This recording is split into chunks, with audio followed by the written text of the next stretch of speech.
I hate standing behind podiums, so I'm not going to do that crap. For those of you who I haven't met, and there's unfortunately way too many of you here in this room, hi, I'm Josh. Good to see you. I showed up in uniform for two reasons. Number one, I'm kind of proud of it. And number two is my boss said it was okay. I'll tell you, though, that from the United States Special Operations Command's perspective, the most important thing that we do is these public-private engagements. It's not just about bossing people around and telling them this is what we're supposed to be doing. It's about trying to build these types of networks that Joseph has done so diligently of getting you guys all in the same room. So I'm going to piss every one of you people who have a camera off by walking around right in front of you, screwing up your focus and everything else, but trying to make sure that you guys are not focused so much on your damn cell phones, and a little bit about some of the things that we're going to be talking about here today. I got 10 minutes and 10 slides, and that's it. Now I'm going to sit down, and I'm going to listen to your questions, and I'm going to answer every one of them that you guys have. Let me tell you what you're going to hear, bottom line up front. We have national security threats here in the United States. We call it the 4+1. 4 nation states are really being driven against us, which is Iran, China, Russia, and the Democratic People of North Korea.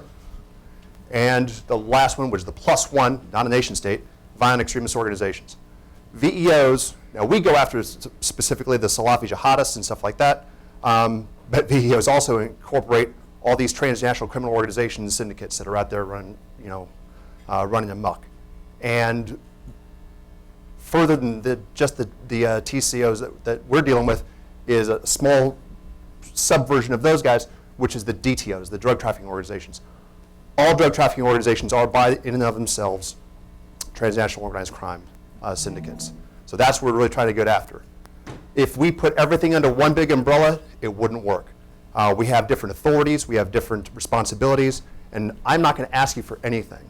I've got my own budget, I've got my own resources, but what we need to do is kind of come together with a common understanding, a common lexicon to look at the threats, the way that we see them, and we rely on people like Joseph, like Doug, and a couple of other trusted folks that are here, that have been working with us for a long time to help us understand these things better, because they see things we don't, they get to look at things we can't, they have access to people who I don't know exist.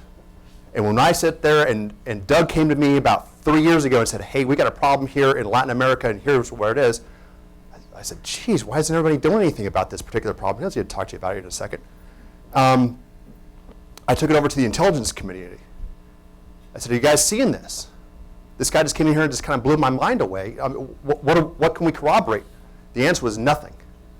No, we're not looking at that. We're not seeing it. The reason why is because we weren't really looking at it, because all of our intelligence assets and all of our resources were committed elsewhere. We weren't looking at it. We weren't paying attention. So that's one of the reasons why we rely on these types of engagements in order to help us understand this 4+1, this national security threat that we're dealing with. Slide, please. Oh, wait. I got the damn thing, don't I? Let me make sure I get it right. Hey, it works. Okay, whenever we talk about intelligence analysts, I'm a picture guy, because I'm a guy and I like pictures. And we go ahead and make things real easy. When we talk to our intelligence analysts, we say, hey, look, there's 3 different types of networks that are kind of out there. The first one looks real simple. It's very separated. It's a smuggler's chain. Person takes from this point to this point. Next person takes from this point to this point. Next person from this point to this point. Real simple, real easy chain. The second one is kind of that cartel type of a star hub network, where you have one central strongman who kind of controls everything. Well, God, if you go ahead and whack that guy, everything else falls apart. Awesome. Okay, and then you have the third one, which we thought was the most dangerous one, which was that collaborative network where everybody kind of does everything. Everybody knows each other, and everybody has some sort of a comprehensive understanding of what the limited resources are, and they try to work with each other, but they know each other. That's what we teach all of our intelligence networks. Now, here's the problem. This is what a real network looks like. This is and I wrote it out in 2014 when I showed up at Special Operations Command the first month. This is what I got thrown to. The Center for Combating Terrorism at West Point pulled out, no kidding, 2,400, 2,700 known criminals and known terrorists. They looked at their cell phone numbers. They looked at their communications. They looked at their travel records. They looked at the people that they knew who were their known associates. They employed about 250 analysts to do this, and they made the connections. Over 15,000 different relationships over 122 different countries that found that 98% of these people knew each other. They were all somehow connected into one global DART network. That's not to suggest that the Illuminati are out there trying to control all this. Don't get me wrong. They're all driven by different things, but they were connected by some of the same things. They had the same documents forgers. They were bribing the same corrupt officials. They were using the same ports. They were using the same ships. They were using the same transportation companies. They were using the same banks, using the same bank accounts. Different organizations, different cartels were using the same banks. They were going to the same tellers. This proved empirically that a crime terror nexus exists. Happened in 2014 in June, my first day on the frickin' job. Awesome, because the intelligence community was telling me all up and down, no, this does not exist. There is no crime terrorist nexus. It doesn't exist. Bullshit. Sure it does. These are unfortunately the same intelligence community that was telling me that Lebanese Hezbollah is not, in fact, a drug trafficking organization. Not true. Okay? So we said, can we break this out a little bit in more detail? Can we look at these global threat networks by predicate crime? We tried.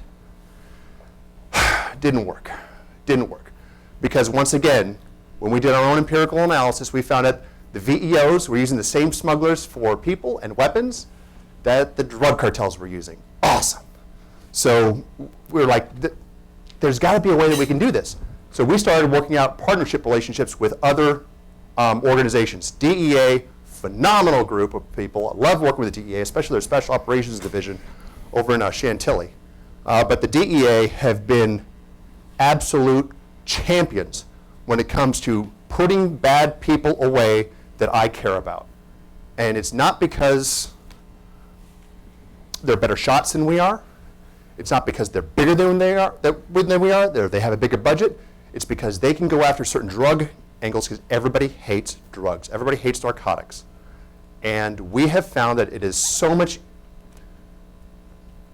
easier to get a successful prosecution in a drug case than a money laundering case or than a terrorism case or anything else. So the United States Department of Defense really started working with some of our other federal law enforcement counterparts. Homeland Security, one of the best things that came out of the terrors of 9/11 was the Department of Homeland Security, and to try to bring together things like ICE, things like the Customs and Borders Patrol, things like FEMA, for God's sakes, who had deal with the responses for international responses. I mean, DHS was a fantastic and is a fantastic organization. One of my best friends and one of my colleagues is GS-15 and works right next to me, is from HSI, Homeland Security Investigations. They have successfully prosecuted people that are trying to kill me, my friends, and threaten our way of life. So God bless HSI as far as I'm concerned. Once again, I'm not asking for anything. I'm going to show you what a damn threat network looks like. Okay, kind of laid out, doom and gloom a little bit. We did something about it. In the Department of Defense, just this past year, we published Joint Publication 3-25. It's called Countering the Network. If you haven't read it, this is one of the graphs that we pulled out because we wrote it. And we came up with 11 different components to a threat network. And then we tried to explain a little bit about each one of them. I'm going to talk to you about one of them. We heard transnational organized crime is cancer. We've heard that it's a migraine. We've heard that all these other things. What I focus in on in my little shop, because I'm just a little guy, is this one right here, the financing. Financing in that anatomy of a network is the blood, because it connects everything. Nothing moves except through the financing. My division, Transnational Threats Division of the United States Special Operations Command, is the lead component for Department of Defense on countering threat finance, CTF, counter threat finance. Great friends in Treasury, great friends in DEA, HSI, and everyone else who's got a skin in the game here. But we deal with counter threat finance. That's kind of where I want to hit. We also are the lead for counter-narcoterrorism programs for SOF. And we have just kind of adopted the fact that we do counter-transnational organized crime because no one in the Department of Defense really wants it. So screw it, let's give it to SOCOM. So we did it. And I'm kind of running that one with Mr. Halsey over here, who's our deputy. Dave has been doing this crap since way before me. He left the uniform right about the time that I was coming into uniform from 7 Special Forces Group. Spent a lot of time downrange in Latin America doing things that people write books about and shouldn't. Because we don't like writing books. I've written 3. I regret every single one of them. But Dave has been one of those guys who's on that forefront and doing this for a long time. All the people who work inside of Dave and my shop, they're all civilians. Now, one guy, other than me, is in uniform. We've got about 40 of us. And they're all retired FBI, CIA, HSI characters, or they came out of banks, they were fraud examiners, looking at the threat networks a little bit different ways. So we hire those types of people because they're angry, passionate, and they're all about national defense. So all the things that, like I couldn't pay these guys enough to care about what they do. They're really flipping good at it. So I like working with Dave and the rest of the crowd.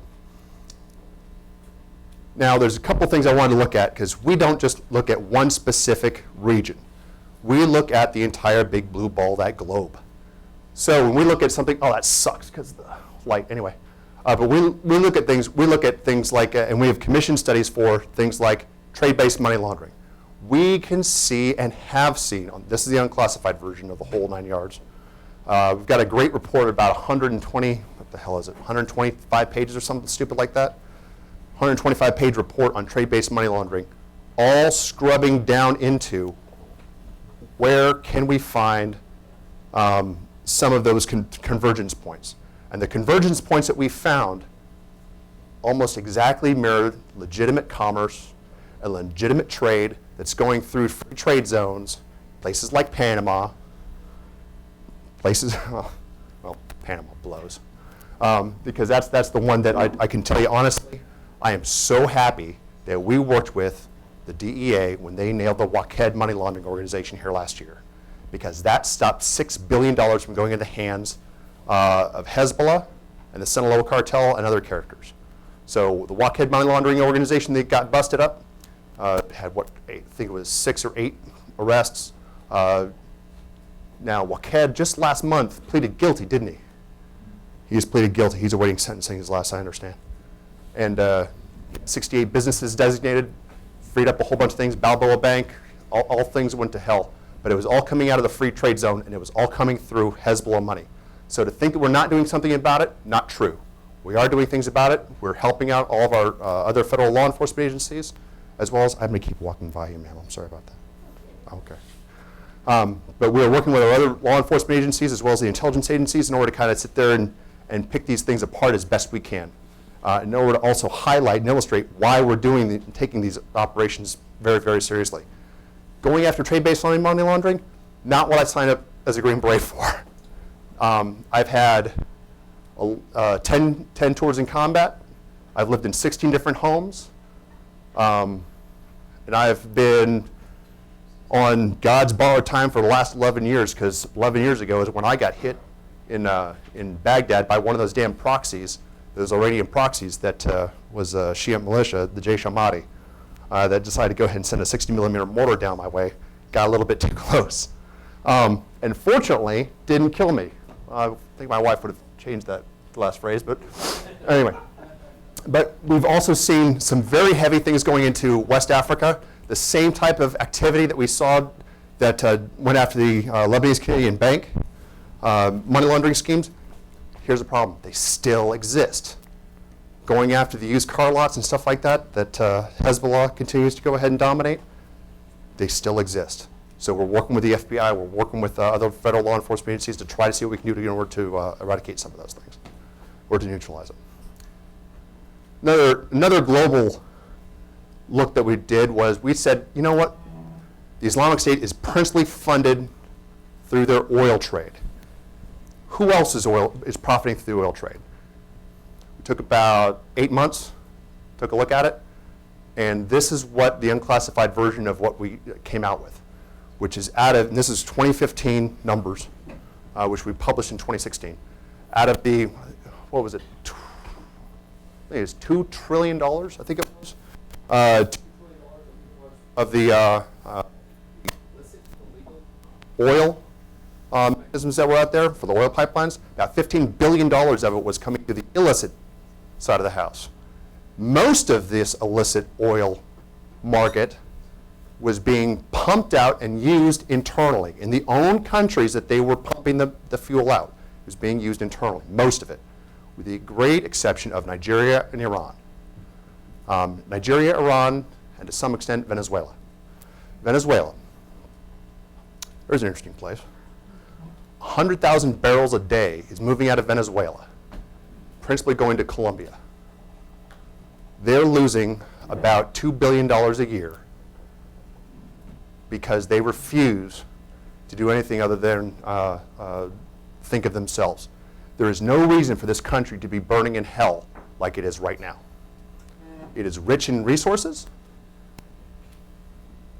If it was managed properly by responsible and legitimate governments who cared about their own people, they would be fine. They would be doing well by any standards, not just Western standards, by any standards. They have chosen to live in a kleptocracy or to perpetuate a kleptocracy and to disavow any reasonable caring of their own people. That breaks my heart. So we can go into Venezuela in much greater detail. And I know all the people up here, and most people in the audience, know the drama as much as I do. But I just want to put that into a global context of what's going on inside of Venezuela itself.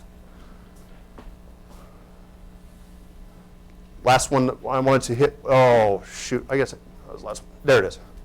Last one I wanted to hit was this, which was, what are we doing about it? We have various authorities that we go after, whether they're law enforcement, military intelligence authorities, foreign policy. Let me get out of your way, sir, so you can go ahead and take a picture. Go right ahead, I don't care. But everything is focused in on that target, whether it's a terror group, a drug trafficking organization, or an organized crime syndicate. We have been starting to build these networks, and this is what they're looking at. These are kind of some of the tools and the activities that all these different entities are going after our targets. Now, you'll notice that in the outside of that little bullseye chart I love to create is a couple things. The financial industry, because I'm looking at counterfeit finance here, remember, on the left-hand side, and then academia on the right-hand side. We are reaching out. We talked about building in the younger population, the younger generation. We've gone out to and have partnerships with about 6 or 7 different universities where we talk to their professors, we work within their own programs, and we mentor students in order to create products and projects that we care about at SOCOM that we can publish and push out to all of our compatriots. By doing that, we have uncovered some great pieces to help us understand the supply chain that these terrorists and criminal organizations are actually using. They're doing it, and it's all unclassified, and some of it, I mean, it's very poor grammar, to be honest with you. But before the professors get to it, because we like getting in with the students, the younger students directly. But we like to take their raw analysis and what they think, and we learn an awful lot. Let me see if I can get that back one, because I really want to show that. Oh, there it is. The other one that we looked at was, and this came back from, what are the kids talking about these days? They were talking a lot about cryptocurrency and how cryptocurrency really works and where cryptocurrency works and why it works. What I didn't know was that Bitcoin, 51% of the Bitcoin mining is all centered in China. Who the hell thunk it? 25% of the Bitcoin is currently being mined in the Republic of Georgia. Having spent 4 months in the Republic of Georgia, I would not have imagined that cryptocurrency was being used there. Then I looked at where the mining was actually occurring, and it was being used by places that were very friendly towards some criminal organizations, Russian organized crime, as I believe. But the thing that came out was, how are they getting all the money into legitimate financial system, our international finance system. And a lot of it comes through these things called Bitcoin ATMs. Right now, I think 1,732 Bitcoin ATMs are in the world, plus or minus. That was on the 14th of November is when I last checked. Over 1,000 of those 732 were here in the United States. Here's why it matters. When you map out where those Bitcoin ATMs are, they're also in some of those population zones, in those urban areas that are rife with drugs. Criminal gangs and drug trafficking organizations have been able to and can systematically eliminate the need for bulk cash smuggling through things like the use of Bitcoin ATMs. A Bitcoin ATM is something that you walk into, it's a regular ATM, you take fiat currency, that's $20 bills, $100 bills, stacks of them, you can put up to 20,000 in these damn things without raising an eyelash. Push them in there and it'll go ahead and populate in Bitcoin or whatever currency that you want. They use Dash, they use Bitcoin, most of them are Bitcoin. There's only like 3 others that are really popular in these ATMs. But they convert to cryptocurrency that can be extracted anywhere. We ran a test where we put $50 in outside of I think it was a liquor store in Chicago. Within 8 hours, that money was available for use for our affiliate who was over in London. All it needed was a QR code and its own private key in order to extract the money. So they walked in and said, okay, well, here's a QR code that was just texted to me from Chicago. There's a QR code, here's the private key, boom, it spits out $47 because a couple of the bucks were actually siphoned up from the transaction fees, about 8% to 20% in transaction fees, depending on which ATMs they're using. But it happened to be over the course of that 8 hours, Bitcoin actually increased in value, so it wasn't so bad. In the last 8 weeks, Bitcoin went from, does anybody know? Since they did their hard fork on the 1st of August, it was $1,400 on the 1st of August, which is when I was giving a lecture in Atlanta, the day that hard forked. Today it's over $7,000. Hell of a return on investment if you get into Bitcoin. But that's only one of about 1,100 cryptocurrencies that are out there. There's really 2,000 cryptocurrencies according to Forbes magazine yesterday that I looked at. Most of them are not viable. About 1,100 of them are. Anyway. Last thing I want to go ahead and then I'll turn it over to Doug because I know I'm over my time. I apologize. Is why do we do this and why do we care? That's why. Everything we do is focused around operators. On any given day, we have about 8,000 operators in 80 different countries. We're not just in Iraq, Afghanistan, Syria, and the Philippines. We are in those places where it's more difficult to be in, but it's important to be there. And that's what I want to just kind of impart upon you is we're not standing by, we're not idle. And the folks who are standing up here and anybody here who's ever served in uniform in this room understands that we are careful and passionate about what we do, how we do it, and where we do it. And our brothers and sisters that are out in harm's way that are part of this small special operations community are relying on the folks that are sitting here in this room to continue to expand that network and understanding amongst all of us, help us understand what you guys know, because I've only had 24 years of active service. Only the last 3 years of it have been looking at the problem like this. Inside of this room, I would venture to say I'm definitely the youngin' of the group. I don't know who said that we were the old folks. That's crap. That's not true. But no, this is not the old guys panel. Some of us are relatively young and damned attractive, I might add. Again, my wife would disagree. But anyway, thank you very much. I appreciate you guys' time. If there's anything to do,